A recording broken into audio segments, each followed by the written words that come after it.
This is a story about pioneers. There's going to be no way that there's not an id Chapter when they get around to writing the history of interactive entertainment. Every title that they release becomes a reference standard for the industry. Demon killing. You're a space marine fighting your way to and through hell and back. Incredible graphics. The new engine for Doom 3, it's really revolutionary in the fact that it gives us the power to really create just about anything that we can imagine. They're just sitting there sometimes with their mouth open, just going, this is incredible. And a legendary gaming franchise. If you're going to list out the top 5 franchises in video gaming history, Doom's going to be on the list. Every gamer on the planet right now wants to get their hands on Doom 3. This is the history of Doom.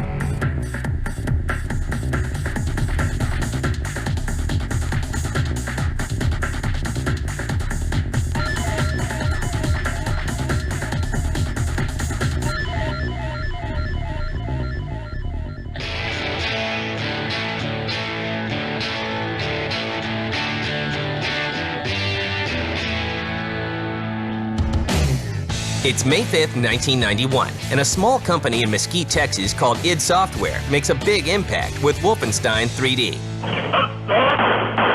It was not the first 3D game. It was not even id's first 3D game. But it was the first 3D game to really hit a national and even international audience. And it was done in a way that had impact. People weren't ready for it. Games that to this point really hadn't looked anything like Wolfenstein did, and compared to today's standards, that's not that great.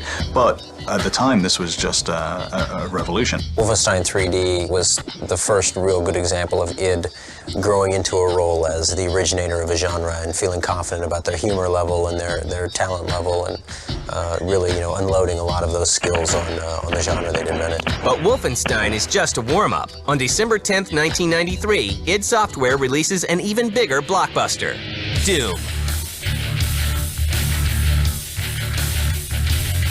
The original Doom was really good because it was kind of the first game that kind of gave everyone a glimpse to the future of what games, would be like. Deathmatch was an id terminology. The word probably existed beforehand, but was popularized by Doom. When people talk about frags and all the other terminologies, they're hearkening back to things that were set in place by Doom. We enjoyed the jump to the more kind of horror action with Doom, and of course it was also driven by what we were watching at the time. Doom was always about aliens and Evil Dead. There is no real way, to my knowledge, to estimate how many people have downloaded and played Doom Shareware. I think you could make a very, very good argument that Doom was probably the most played computer game of all time, just because of all the people who downloaded it for free. Doom will rack up more than 10 million downloads in its lifetime. id follows up with Doom 2 1 year later, but then takes a break from the franchise to release Quake in 1996. Quake in its day was an absolutely phenomenal engine to debut with. It was just raw technology that you would look at and say, we haven't seen anything like this on the PC before. And then they took it a step further. It was actually brilliant fun to play in multiplayer, and really created the multiplayer shooter as a phenomenon event. id Software's games in general appeal to fans because they put out next-generation technology with their new big games, and they're able for PC gamers to take gaming where it hasn't been before. I was certainly a strong advocate of getting good 3D acceleration in early on, and we went out of our way to do some of the early things like the rendition version of Quake, the original GL Quake, being freely released. id continues to push the boundaries of technology with the release of Quake 2 in December 1997 and Quake 3 Arena in 1999. Quake was central in convincing every serious PC gamer you had to have at least a decent 3D card, and preferably the latest and greatest. Really the big thing was when we went to Quake 3 requiring hardware acceleration on there. And that was, again, a somewhat gutsy move at the time because there had been a few hardware-only games, but they had been these small niche products that generally hadn't been very successful. But once you were past that hurdle, you were never going back, and PC gaming changed forever because that was the only way to play a shooter if you were serious at all. And Quake 3 was looked at in a lot of people's eyes as a bellwether of, is this going to be okay to do this at this time? And while Quake 3 wasn't our largest success, it was certainly a big enough success that everybody looked at it and said, yeah, you could still take advantage of the hardware features and still be very successful. Every title that they release becomes a reference standard for the industry. It raises the bar once again. id Software is ready to start its next game, but the small developer must first face its inner demons.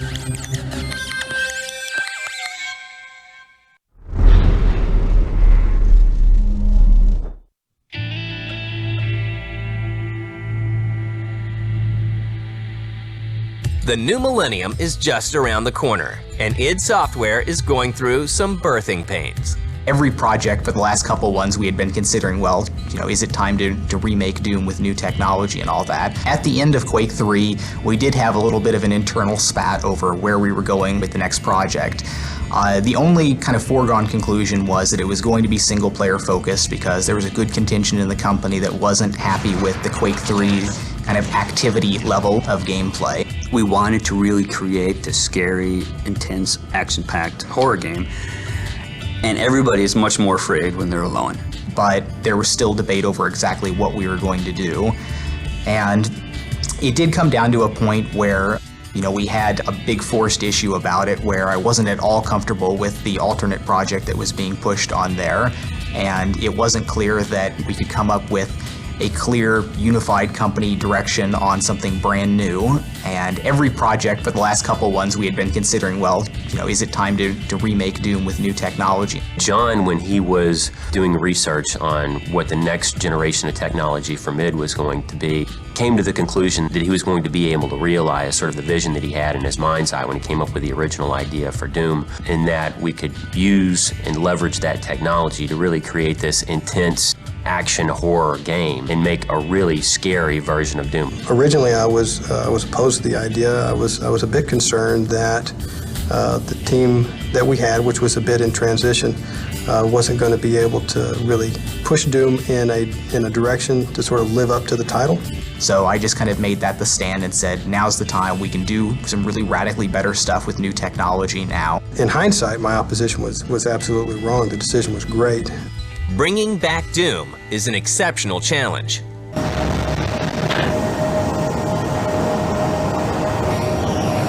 We've got you, Darkstar. You are set for lockdown. Welcome back. If there was a Hall of Fame in computer gaming, I can say with all the humility in the world that there's absolutely a place at the top, or certainly near it, for Doom and Doom 2. And, there's almost a reluctance to go back and mess with the formula, almost like, a Hall of Fame running back coming out of retirement. Is he going to just sort of destroy his legacy? Doing Doom 3 was a very tall order because Doom was such a mega successful game that we really had to evaluate what we wanted to do. What do our fans really want us to bring back from the original? And then what can we add to the new Doom 3 to make it, so much better? You have a game that people become it becomes a part of their life, and they spend so many hours playing with it, they almost develop some sense of a relationship with the game itself, that they have some ownership of it. And so they feel like that they almost have, some say in how the game ought to be taken going forward because, hey, look, I played this game for, 1,000 hours of my life. People get obsessive with everything that comes out of id. People are obsessive about id. id's games are great. One of the reasons people respect id is that id never turns its back on quality. Everything that comes out is going to be good. People get so emotionally attached, and then they get afraid of, well, if it's not the exact game, or if it's not as good or better, if it's not their interpretation of what the next game ought to be like, and they get afraid that we're going to do something different with it. They don't want to see the next game come out because they just want to sort of freeze time and have Doom be the way it was when, they had all these great experiences in their life and don't want to have anything to sort of spoil that memory. We definitely understand, people's emotional attachment to the properties because we feel it too, and at least as strong as they do. On June 1st, 2000, work begins on making Doom 3 a worthy successor to the legendary franchise.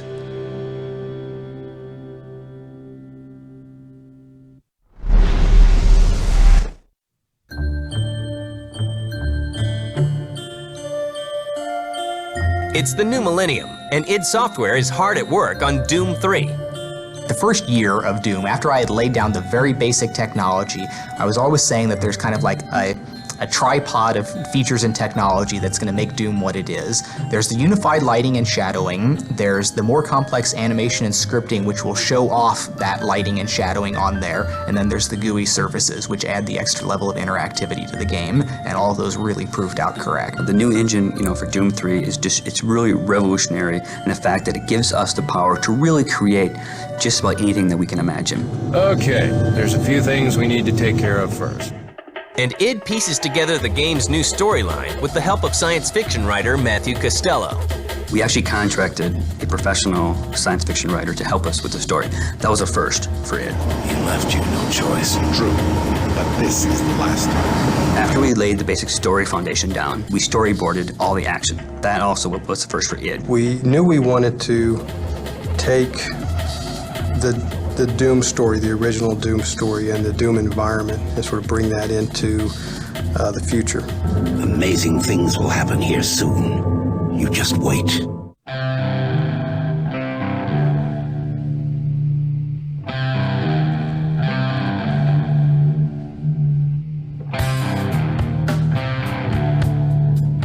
The story in Doom takes place as if the first two never happened. So it's very important that fans realize that this is not Doom 3, after Doom 2 Hell on Earth. This is Doom 3, whereas Doom and Doom 2 never happened. And so we knew we had those elements to work with, like the UAC, a research facility, Martian landscape.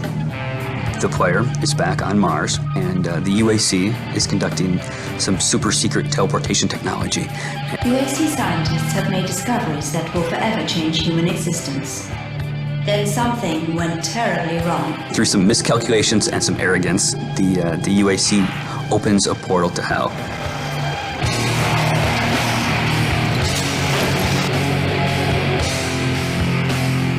When we started thinking about what direction to go with that, we looked at different movies that we felt like that would portray those demonic elements, monster elements, the Martian landscape, the weapons that we felt we'd have, things like that. We've really kind of taken a new approach on the old story. We've answered some questions like, where did the UAC come up with the technology?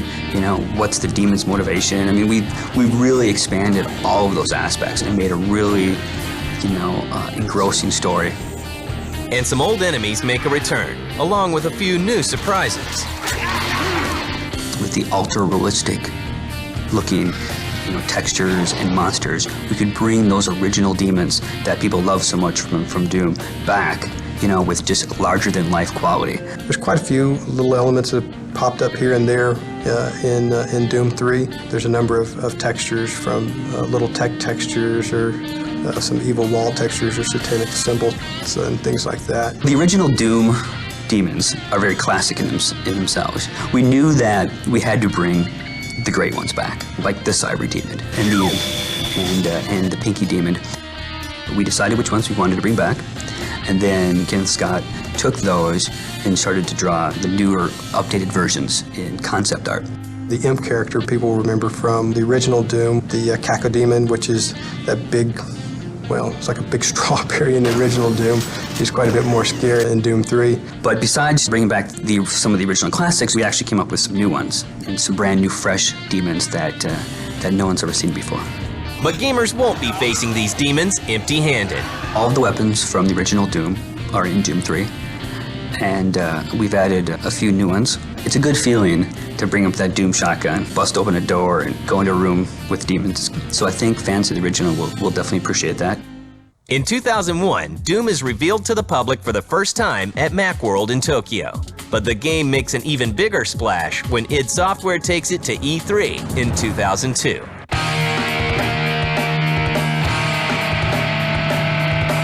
The year that Doom 3 came out, people couldn't sit still.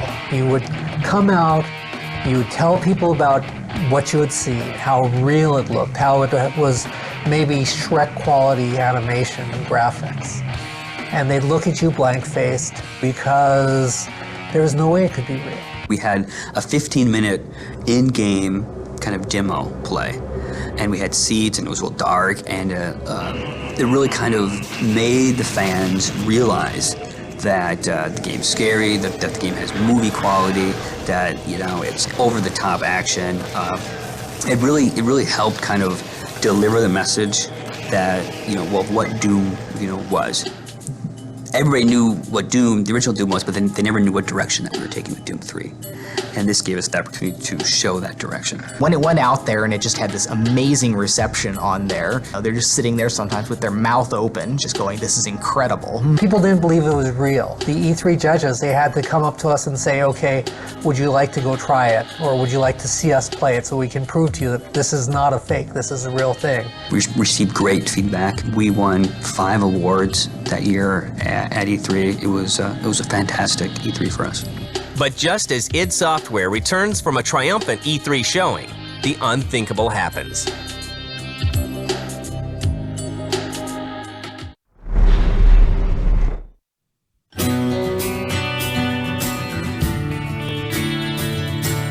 Not long after E3 2002 wraps up with a phenomenal showing for Doom, a leaked version of id's new project appears on the internet. We would get mail from people saying, I played the demo and it had all these problems. Whatever, it's not a demo, it was a stolen, leaked executable. The notorious sort of Doom 3 alpha wasn't really even an alpha at all. It was actually a build of the game that had been built up for E3 that I'm not exactly sure how it got out. People got a hold of that, and of course, you know, it began to distribute over the internet. We'd obviously prefer that something like that never happen, but it doesn't really hurt us that much. It's a distraction when we have to worry about running damage control and spinning some of the issues in there. Today, we can look back on it, and as bad as it seemed at the time is that we've certainly been able to overcome. But I don't think that there's going to be anybody that got a hold of that for some reason that won't buy the game because they saw that. You know, it's obviously too far away, too much has changed since then. id forges ahead, making advances in a new area. They took my baby.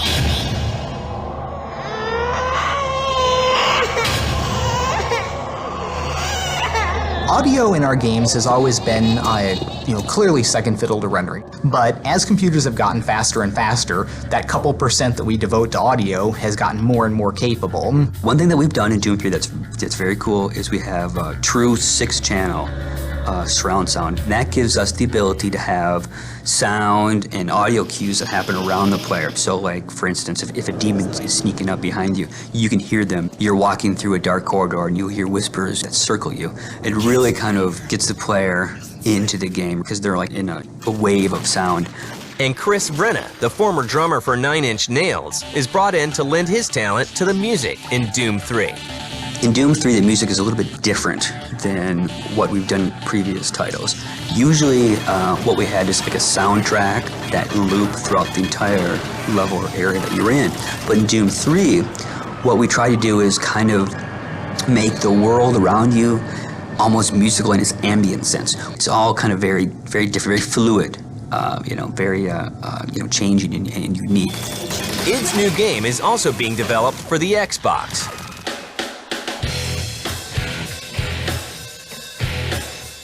The original core rendering decisions for Doom were influenced very specifically by the capabilities of the Xbox. We knew at the time what the Xbox was going to be like coming out, and the rendering of what we do with geometry and surfaces and textures and all that was crafted around something that was going to be efficient on the Xbox. One of the great things about the Xbox is the technology in the Xbox is very similar to the technology that John looked at when he architected the engine.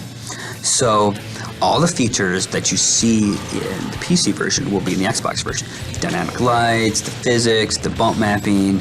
Now, of course, there will be things that are different, but I believe that people that don't have a PC that have an Xbox will still be able to enjoy what the PC people will be raving about. Doom 3 is shown again at E3 in 2003 and 2004. Each time it appears, attendees are awed. Work on the game begins to wrap up. I'm sure it's going to be a huge release when everything gets out here, but everyone everyone should be really looking forward to getting the game out on the shelves because the response should be just really phenomenal. Every gamer on the planet right now wants to get their hands on Doom 3. What I've been most proud of in Doom is the way that the technologies all kind of come together and really provided a seamless experience, whether you're playing the game, searching, fighting the monsters, or interacting with the GUIs. It's all come together to be a very nice kind of seamless package for the player. The thing that makes me the happiest is when people come to id, they play the game, and they say, you know what, that was great. It was better than I thought it was going to be. And before Doom 3 is even out the door, the team at id is already looking to the future. We have decided we're not going to go back and do a Doom 4 or another Quake game, which is, Quake 4 is already in development at Raven, and Return to Castle Wolfenstein, basically the sequel to that, is a project that's already in the works at another studio as well.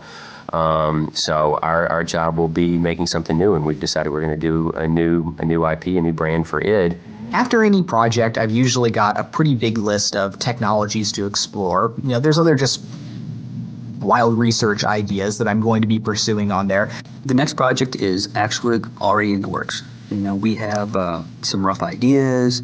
We started out some very simple concept art. We are a small team.